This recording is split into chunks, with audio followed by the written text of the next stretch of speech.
Fourth test match కి ముందర Indian players ముగ్గురు ఇంజూరీ అయిపోయారు. వాళ్ళకి రీప్లేస్మెంట్స్ ఎవరు? ఇండియా నుంచి ఎవరైనా వెళ్ళారా లేదా? ఇంగ్లాండ్ యాజ్ యూజువల్ వాళ్ళ స్క్వాడ్ ముందుగా అనౌన్స్ చేసేసారు. ఇండియన్ ప్లేయర్స్ మాంచెస్టర్ యునైటెడ్ జెర్సీలు వేసుకొని కనిపించారు ఏంటి? విషయాలు బాగున్నాయి కదా, మరి మాడుకోవాలి వద్దా? ఇంకెందుకు ఆలస్యం, let's get started. Welcome to Stump Tales. నా పేరు కౌశిక్ అండ్ మధ్యలో గ్యాప్ ఇచ్చినా కూడా లేటెస్ట్ ఇన్ఫర్మేషన్తో మీ దగ్గరకు వచ్చానమాట చాలా విషయాలను మాట్లాడుకోవడానికి. సో వీడియో ఎక్కడ నచ్చినా సరే ఆ లైక్ ఒకటి కొట్టేస్తే యూట్యూబ్ మామా బ్రోకి hey this video is nice yeah అనుకుని ఎక్కువ మందికి చూపిస్తారు. అది మాకు బాగా హెల్ప్ అవుతుంది. కొత్తగా చూస్తుంటే సబ్స్క్రైబ్ చేసుకోండి, ఇట్ బి వెరీ హెల్ప్ఫుల్ అమ్మా. Thank you so much. అది అయిపోయింది, ఫార్మాలిటీ చెప్పేశాను, నచ్చితే చేయండి. Moving on, most important thing ఏంట్రా అంటే ఇంగ్లాండ్ వాళ్ళ ప్లేయింగ్ 12 అనౌన్స్ చేసేసారు. దాంట్లో షోయబ్ బషీర్ లేడు బికాజ్ తన దెబ్బకు తగిలిందిగా చేతికి, గుర్తుందా? థర్డ్ టెస్ట్ మ్యాచ్లో మధ్యలో వెబ్బింగ్ చీలిపోయింది, స్టిచెస్ వేసుకొని బౌలింగ్ వేసాడు. తను నాన్ బౌలింగ్ హ్యాండ్గా ఆ లెఫ్ట్గా అనుకుంటా బౌలింగ్ అయితే వేసాడు, కానీ తను లేడు. తన స్పేస్లో లియం డాసన్ ఒక లెఫ్ట్ ఆర్మ్ స్పిన్నర్, తనని స్క్వాడ్లో ఇంక్లూడ్ చేసుకున్నారు ఇంగ్లాండ్. ఇంతవరకే ఇంగ్లాండ్. తర్వాత ఆ టెస్ట్ మ్యాచ్ అయిపోయినప్పటి నుంచి నెక్స్ట్ టెస్ట్ మ్యాచ్ స్టార్ట్ అయ్యే మధ్యలో 8 రోజుల గ్యాప్ ఉంది. సో ఈ 8 రోజుల్లో ఇండియన్ టీంలో జరిగింది ఏంటి అది కాస్త మాట్లాడుకుందాం. బుమ్రాని ఆడించాలి అన్న ఆలోచనే ఎక్కువగా పెరుగుతోందట ఇప్పుడు. ఎందుకంటే ఆబ్వియస్లీ 8 రోజులు గ్యాప్ అవుట్ వచ్చింది. ఇండియా ఒకవేళ టెస్ట్ మ్యాచ్ గెలుచుంటే ఇక్కడ రెస్ట్ ఇచ్చినా లాస్ట్ టెస్ట్ మ్యాచ్లో కావాల్సి వస్తుంది అక్కడ యూజ్ చేసుకోవచ్చు అన్న ఆలోచన ఉండేది. కానీ ఎప్పుడైతే ఇండియా ఓడిపోయారో మూడో test match, India is down 1-2, England లీడ్లో ఉన్నారు కాబట్టి ఇక్కడ ఆడించాలి అనేది ఒక ఆలోచన అని చెప్పి Indian assistant coach Ryan ten Doeschate ఒక ప్రెస్ కాన్ఫరెన్స్లో చెప్పారు.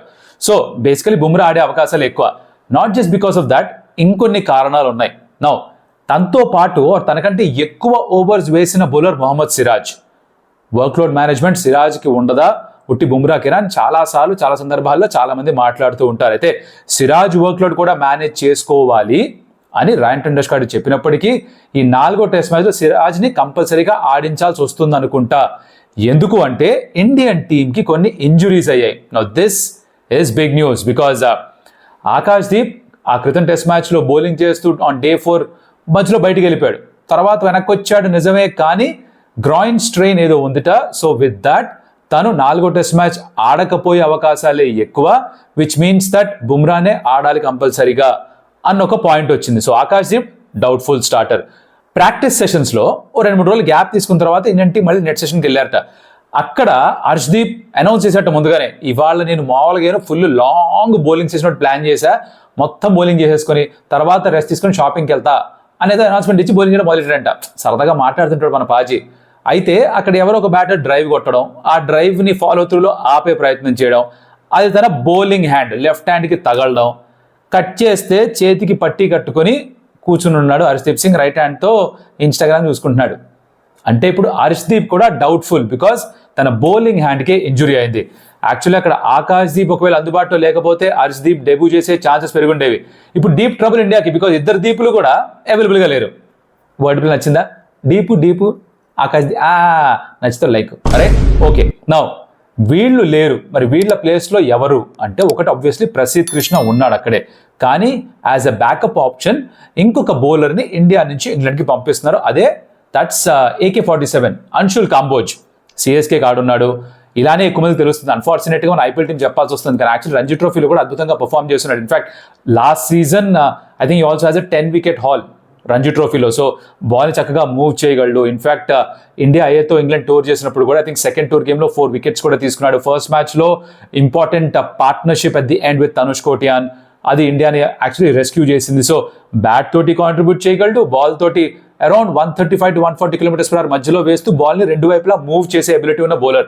So he is being added to the Indian squad because ఇద్దరు దీప్స్ పక్కకి వెళ్ళిపోయారు ప్రస్తుతానికి గాయం కారణంగా. సో మరి ఇక్కడ ఏమన్నా Anshul Kamboj who's dubbed as AK-47 తనేమన్నా డెబ్యూ చేస్తాడా ఆర్ ప్రసిద్ధ్ కృష్ణ వైపు వెళ్తారా అన్న చూడాలి. So this is the injury concerns for India.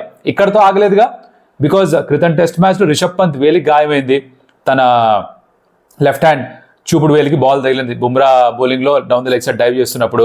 దాని తర్వాత తను కీపింగ్ చేయలేదు ఇక టెస్ట్ మ్యాచ్ మొత్తం అంతా కూడా. Dhruv Jurel kept in his place, but Rishabh Pant batting చేశాడు. ఫస్ట్ ఇన్నింగ్స్లో బాగానే మేనేజ్ చేశాడు, 70 odd runs. రెండో ఇన్నింగ్స్లో ఆ బాటమ్ హ్యాండ్ యూజ్ చేయలేని పరిస్థితి కనిపించింది. మొత్తం అంతా టాప్ హ్యాండ్తో ఆడే ప్రయత్నంలో అవుట్ అయిపోయాడు తను. గుర్తుందిగా, ఎలా మర్చిపోతాను, జోఫ్రా ఆర్చర్ బౌలింగ్లో ఆఫ్ స్టంప్ వెళ్ళిపోయింది వాక్కి. అయితే అప్పటి నుంచి ఇప్పటిదాకా కీపింగ్ చేయలేదు రిషబ్ పంత్. స్కాన్స్ చేశారు కానీ దాంట్లో ఏముంది చెప్పలేదు, బయటికి రివీల్ చేయలేదు. ఫ్రాక్చరా, హెయిర్ లైన్ ఫ్రాక్చరా, ఏమీ లేదా, ఏమీ చెప్పలేదు. కానీ ధ్రువ్ జురేల్ ఎక్కువ ప్రాక్టీస్ చేయడం చూస్తున్నట్టు వికెట్ కీపింగ్ కూడా. And there is a possibility that Dhruv Jurel wicket కీపర్గా ఆడుతూ రిషబ్ పంత్ ప్యూర్ బ్యాటర్గా ఆడే ఛాన్సులు ఉన్నాయట ఈ 4 టెస్ట్ మ్యాచ్కి. బికాజ్ పంత్ ద బ్యాటర్ కూడా ఇండియాకి అంతే ముఖ్యమైన ప్లేయర్. కీపింగ్ చేస్తే ఆబ్వియస్లీ తను కొట్టేవాడే లేడు టెస్ట్ మ్యాచెస్లో, కానీ కీపింగ్ చేయకపోయినా కూడా ప్యూర్ బ్యాటర్గా అయినా సరే ఆ ఛాన్స్ తీసుకుని ఆడించే ఆలోచన ఇండియన్ టీం మేనేజ్మెంట్ ఉందిట. అంటే పంత్ని ఎక్కడో దాచిపెట్టాలి ఫీల్డ్లో. నౌ తనకి ఎడం చేతికి దెబ్బ ఉంది, ఫీల్డ్లో కూడా బాల్ తన వైపు రావచ్చు, కాకపోతే క్యాచ్లు వచ్చే చోట కాకుండా ఇంకెక్కడన్నా దాచిపెడితే ఒక మిడ్ ఆన్లోనో, ఓ స్క్వేర్ లెగ్, ఫైన్ లెగ్లోనో పెడితే తక్కువ సందర్భాల్లో బాల్ వెళ్లే చోటుకి తన్ని పెడితే కనుక అటు ఇటు పరిగెడుతూ ఫీల్డింగ్ చేసి బాల్ నెక్కి త్రో చేసేస్తాడు, బ్యాటింగ్ చేసుకోవచ్చు, ఇలా తన్ని కాపాడుకుంటూ ఆడొచ్చు. నాకు ఆలోచన ఉంది. ధ్రువ్ జురేల్తో కీపింగ్ చేస్తారంట. ధ్రువ్ జురేల్ ఫస్ట్ ఇన్నింగ్స్లో కీపింగ్ బాగా చేశాడు కానీ రెండో ఇన్నింగ్స్లో కీపింగ్ అంత గొప్పగా చేయలేదు. 25 ఎక్స్ట్రాస్ కన్సిడర్ చేశాడు, గుర్తుందా? దాని మీద ఫీల్డింగ్ కోచ్ దిలీప్తో కలిసి ఎక్స్ట్రా డ్రిల్స్ చేయడం, ఎక్స్ట్రా ప్రాక్టీస్ చేయడం ఇవన్నీ జరుగుతున్నాయంటే ఈ గ్యాప్లో. సో ఇద్దరు ఆడే ఛాన్స్ ఉందా? ఇద్దరు ఆడితే ఒక బ్యాటర్ ఎవరు బయటకు వెళ్ళాలిగా. అక్కడే అది నితీష్ కుమార్ రెడ్డియా, వాషింగ్టన్ సుందరా, కరుణ్ నాయర్ అని క్వశ్చన్. నౌ కరుణ్ నాయర్ని డిస్టర్బ్ చేయకపోవచ్చు అని టాక్స్. ఎందుకంటే ఒకవేళ ఇప్పుడు ధ్రువ్ జురేల్ ఆడినా కూడా రిషబ్ పంత్ని నెంబర్ 3లో ఆడించరు. జురేల్ కీపర్గా ఆడితే నెంబర్ 3లో బ్యాటింగ్ చేయడం కొంచెం కష్టం. యూజువల్లీ నెంబర్ 5, నెంబర్ 6 దగ్గరే బ్యాటింగ్ చేస్తారు కీపర్స్ అందరూ టెస్ట్ ఫార్మాట్లో. సో కరుణ్ నాయర్ అక్కడే ఆడే ఛాన్సులు ఉన్నాయి. నితీష్ కుమార్ రెడ్డి ప్లేస్లో రావచ్చేమో, ఇన్ఫ్యాక్ట్ నితీష్ అసలు ఆడకపోవచ్చేమో. ఇదేంద్రా భయ్ చెప్పేశావుగా అని అనుకోవచ్చు మీరు. కాదు, ఇక్కడే ఉంది ట్విస్ట్, ఎవరు ఊహించని మలుపు. జిమ్లో వర్కౌట్ చేస్తున్నప్పుడు తన నీకి కొంచెం ఇంజురీ అయితే స్కాన్స్ అవి తీస్తే ఒక లిగమెంట్కి, అది ఏసీఎల్లా, పీసీఎల్లా, ఎంసీఎల్లా మనకి ప్రస్తుతానికి తెలియదు, 3 లిగమెంట్స్ ఉంటాయి నీ చుట్టూ. దాంట్లో ఏదో ఒక లిగమెంట్కి కొంచెం బాధ కలిగింది. అది ఎంత పెద్దదో విషయం మనకి తెలియదు, బికాజ్ టీమ్ మీడియా బ్రీఫింగ్లో ఎక్కడ ఏం చెప్పలేదు. కానీ ఈ న్యూస్ అయితే బయటకు వచ్చేసింది. So Nitish apparently is injured. So తను ఆడకపోయే అవకాశం ఎక్కువ. ఇన్ఫాక్ట్ ఇంగ్లాండ్ టూర్ ఇక్కడితో దానికి ఫినిష్ అయిపోయే ఛాన్సులు ఉన్నాయి. క్రితం టెస్ట్ మ్యాచ్లో ఇంపార్టెంట్గా 3 వికెట్స్ తీసుకున్నాడు. ఓపెనర్స్ ఫస్ట్ ఇన్నింగ్స్లో ఇద్దరిని అవుట్ చేశాడు, 2 ఇన్నింగ్స్లో క్రాలిన్ అవుట్ చేశాడు, బ్యాట్ తోటి కొంచెం ఫైట్ చేశాడు. కానీ ఆస్ట్రేలియా టూర్లో ఆడినంత బాగా బ్యాట్ తోటి ఇప్పటిదాకా కాంట్రిబ్యూట్ చేయలేదు. He was just getting his confidence back. And ఇప్పుడు ఈ గాయం అయితే కనుక తను 2 టెస్టులు మిస్ చేసే ఛాన్స్ ఉంది అంటున్నారు. నితీష్ కుమార్ రెడ్డికి ఇప్పుడు గాయం అవడంతో ధ్రువ్ జురేల్ లోపలికి వచ్చేసాడు తన స్పాట్లో అనుకుందాం. దట్ మీన్స్ దట్ ఒక బ్యాటింగ్ ఆప్షన్ షార్ట్ అయిపోయినా కూడా ఒక బౌలింగ్ ఆప్షన్ తక్కువ అవుతుంది. బికాజ్ ఐడియల్గా నితీష్ ఎవరి ప్లేస్లో వచ్చాడు? శార్దూల్ ఠాకూర్ ప్లేస్లో వచ్చాడు. సో ఇప్పుడు శార్దూల్ ఠాకూర్ని తీసుకురావాలా నితీష్ ప్లేస్లో బౌలింగ్ ఆల్రౌండర్గా, ఆర్ ధ్రువ్ జురేల్ని ఆడించాలా? ఇది ఒక డౌట్ ఉండొచ్చు టీమ్ మేనేజ్మెంట్కి ఇప్పుడు. నౌ శార్దూల్ ఠాకూర్ని తీసుకొస్తే you will still have those 5 bowling options, అంటే బుమ్రా, సిరాజు, తర్వాత Prasidh, Anshul Kamboj, 3 సీమర్స్, Washington Sundar, Jadeja and of course Shardul Thakur.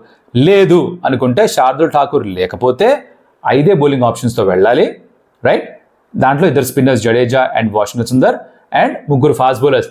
అక్కడ థర్డ్ ఫాస్ట్ బౌలర్లో బ్యాటింగ్ని ఇంప్రూవ్ చేసుకోవడానికి, ఇంకా పెంచుకోవడానికి అక్కడ శార్దూల్ని తీసుకొస్తారా, లేదా ప్రసిద్ధ్ వైపు అంశుల్ కాంబోజ్ వైపు వెళ్తారా అన్నది టీమ్ మేనేజ్మెంట్ తలనొప్పి అన్నమాట. సో ఇటువంటి కాస్త కన్ఫ్యూజన్లో టీమ్ మేనేజ్మెంట్ పడింది because of injuries to multiple players. అది ఇంపాక్ట్ చేస్తుంది ఇండియా ప్లేయింగ్ 11. అఫ్ కోర్స్ వెళ్ళి అక్కడ సర్ఫేస్ చూసిన తర్వాత ఎక్స్ట్రా ఫాస్ట్ బౌలర్ని తీసుకోవాలా, లేకపోతే బౌలింగ్ కంటే కూడా బ్యాటింగ్ని ఇంకా ఎక్కువ బలం చేసుకోవడం బెటర్ అనుకుంటారా? ఇవి ఆ పిచ్ చూసిన తర్వాత తీసుకునే నిర్ణయాలు. బట్ జరిగింది ఇది. సరే, చాలా డల్గా గ్లూమీగా ఉంది, అన్ని ఇంజరీస్, గాయాలు ఇవే చెప్తున్నా. కొంచెం ఏమన్నా లైట్ ఎంటర్టైన్మెంట్ టాపిక్ ఏమైనా చెప్పచ్చు కదా అంటే ఐ గాట్ యూ కవర్డ్ మా bros, I'm here for you. అయితే ఈ గ్యాప్లో ఇండియన్ ప్లేయర్స్ ఫుట్బాలర్స్గా మారారు. అది కూడా మాంచెస్టర్ యునైటెడ్ జెర్సీలు వేసుకుని ఆడటం మొదలెట్టారు. బికాజ్ మ్యాచ్ ఎక్కడ? మాంచెస్టర్లో, ఓల్డ్ ట్రాఫర్డ్, రైట్? పక్కనే మాన్యూ వాళ్ళ స్టేడియం. అక్కడికి వాళ్ళు ఇన్వైట్ చేశారు ఇండియన్ టీమ్ని. So they hosted the Indian cricket team. చాలా మంది వెళ్ళారు.